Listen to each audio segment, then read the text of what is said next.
Now let's talk about time management. How do you manage your time in the listening? Let me tell you something.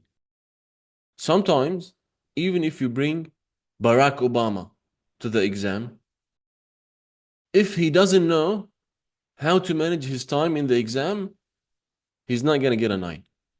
He might get an 8 or 8.5, to be honest. He's not going to get a 4. He might get 8.5. He might miss 3 answers, for example. What does that tell you?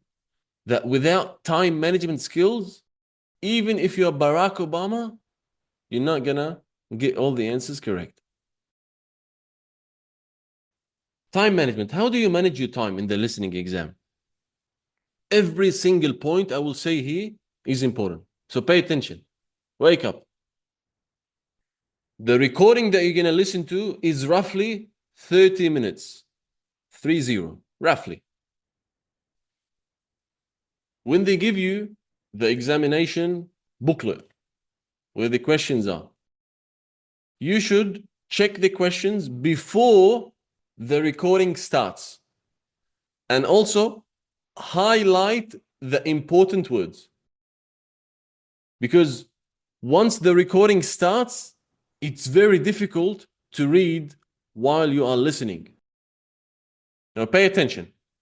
I told you already that we have 4 parts.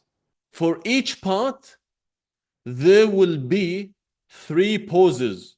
So the recording is going to stop 3 times. Before the part starts. First, you have some time to look at questions 1 to 5. In the middle of the part,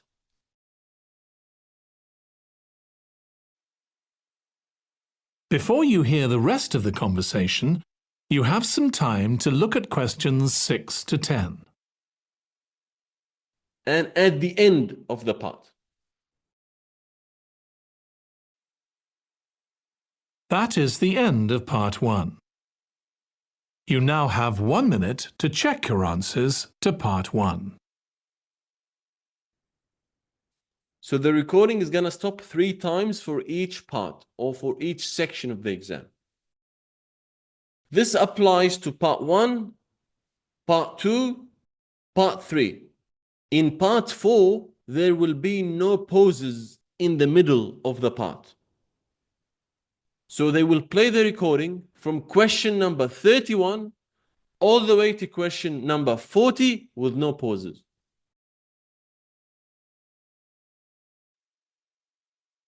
Now listen carefully and answer questions 31 to 40.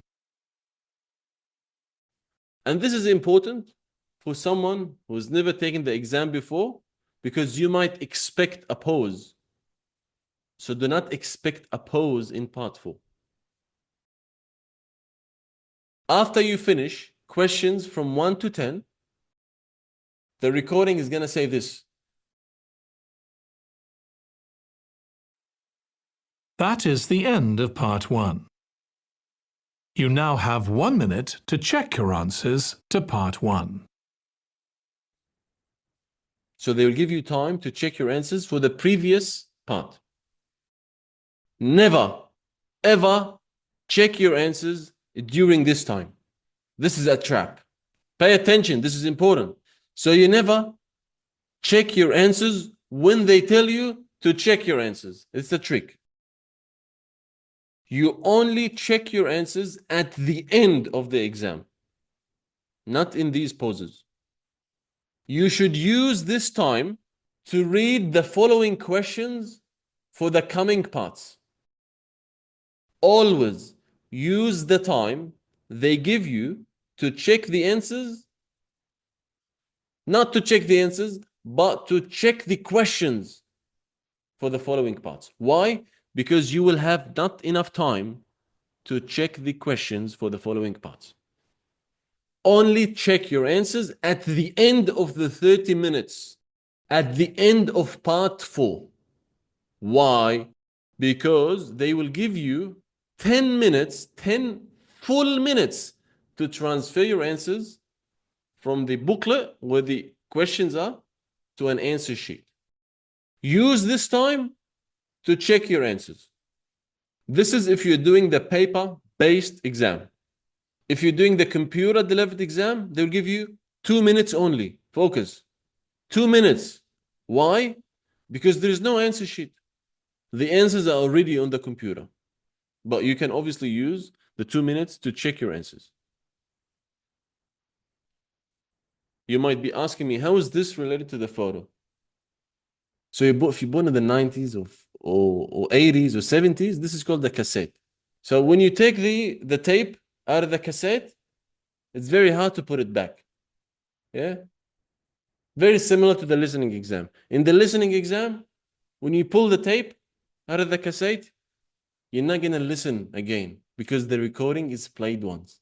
So the recording in the listening exam will be played once only. This is important.